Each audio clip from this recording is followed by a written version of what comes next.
Jemaat yang dikasihi Tuhan, Shalom. Tahun 2024 sudah berlalu, yang tinggal hanya kenangan. Tapi kita bersyukur sebab tahun 2024 sebagai tahun pemberdayaan. Kita mengalami, kita merasakan Tuhan memberi daya, memberdayakan kita untuk menjalani tahun ini dengan segala susah dan senang. Sekarang kita ada di tahun yang baru, tahun rahmat Tuhan bagi kita, tahun 2025. Mari dengan sukacita kita ucapkan selamat tahun baru. Silakan dapat kiri kanan, depan, belakang. Bapak Ibu Saudara katakan selamat tahun baru. Kita semua sudah dipimpin dengan selamat ada di tahun yang baru, tahun 2025.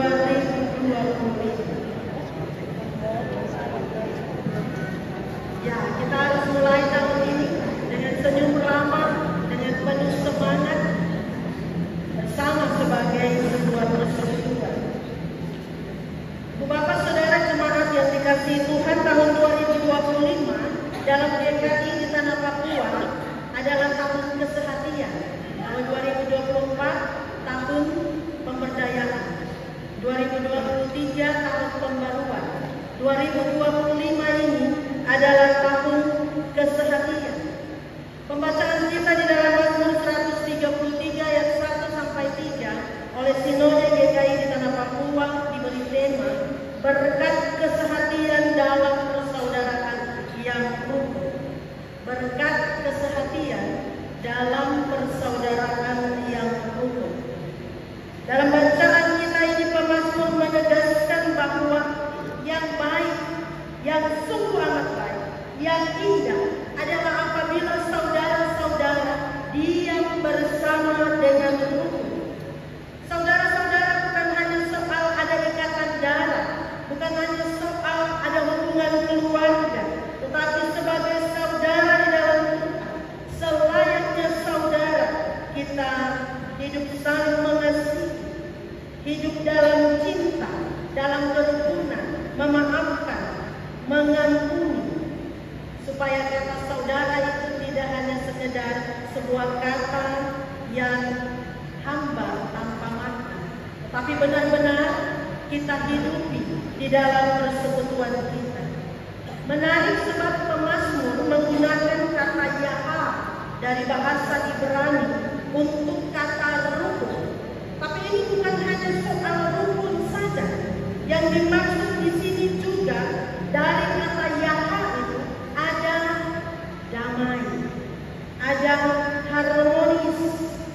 Dan ini artinya duduk bersama, bukan hanya duduk di gereja seperti ini, tetapi tinggal bersama, hidup bersama tanpa pertikaian, hidup bersama dengan suasana damai. Ini disebut sungguh amat baik. Kenapa sungguh amat baik, Bapak Ibu Saudara? Karena terhadap persekutuan yang demikian, yang hidupnya sehati, Tuhan perintahkan berkat ke sana. Luar biasa. Jadi kalau mau mengalami berkat Tuhan di sepanjang tahun 2025 ini, kuncinya ada ya. Hidup bersama dalam kerukunan, damai, dan harmonis. Berkat apa yang Tuhan perintahkan dalam kehidupan persekutuan yang sehati, Bapak Ibu Saudara? Sebutkan dalam pembacaan kita berkatnya seperti minyak di kepala Harun, meleleh ke jantung dan ke leher jubah. Ini bukan minyak biasa, sebab minyak ini dikaitkan dengan Harun, seorang imam. Ini minyak urapan, dan ketika minyak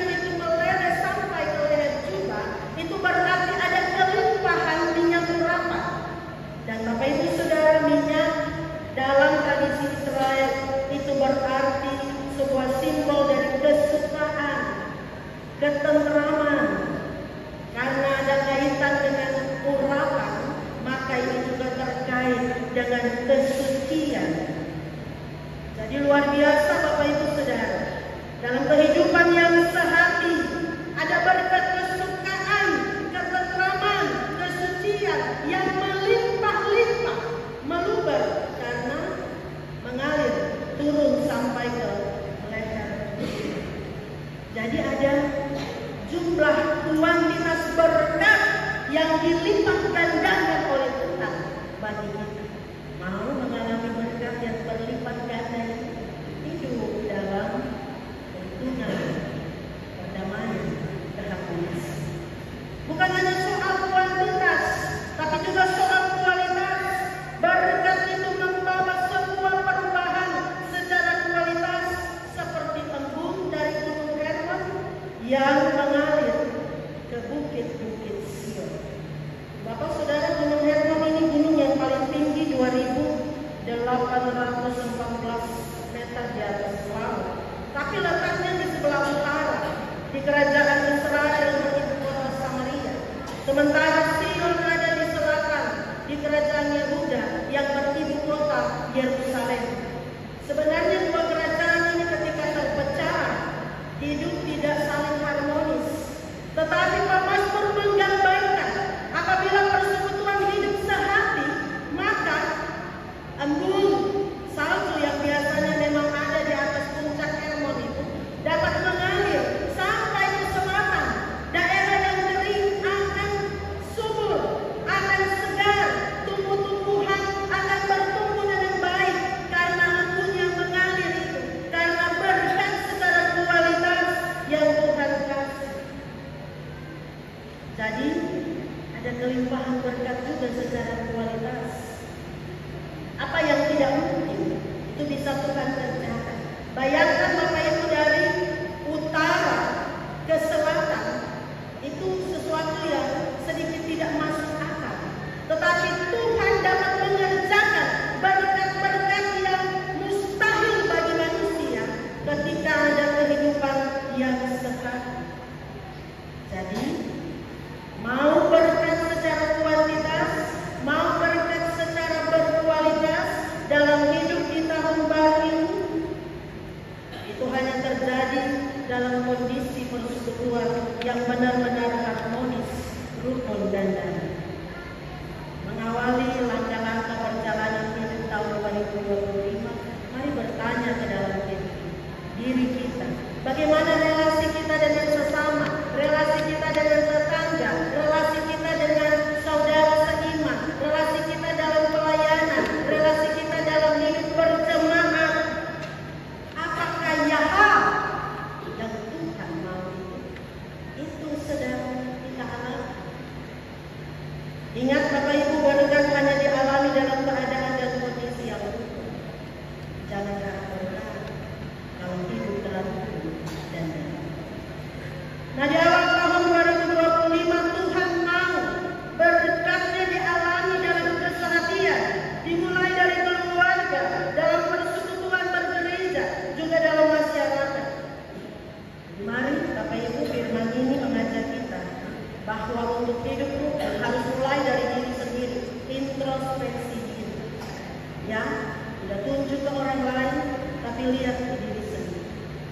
Hidup rukun itu harus dimulai juga dengan membangun komunikasi yang baik satu dengan yang lain, suami, istri, orang tua, anak, saudara bersaudara, keluarga, persekutuan, dan hidup bersama. Supaya kita dapat menikmati berkat sukacita yang menyegarkan secara berlimpah, karena saling mengasihi, mengerti, menopang, melengkapi kekurangan dan kelebihan masing-masing. Buang sifat masa bodoh yang hanya mau mengutamakan kepentingan sendiri, yang hanya mau menang sendiri. Lihat, pandang pada Yesus, Tuhan kita yang sudah menjadi manusia bahkan mati untuk kita. Ia memberi contoh bagaimana memiliki sikap hamba yang merendahkan diri sampai mati. Jadi mari miliki sikap hamba supaya Yahweh bisa kita alami, supaya kita menikmati berkat keseharian dalam persaudaraan yang utuh.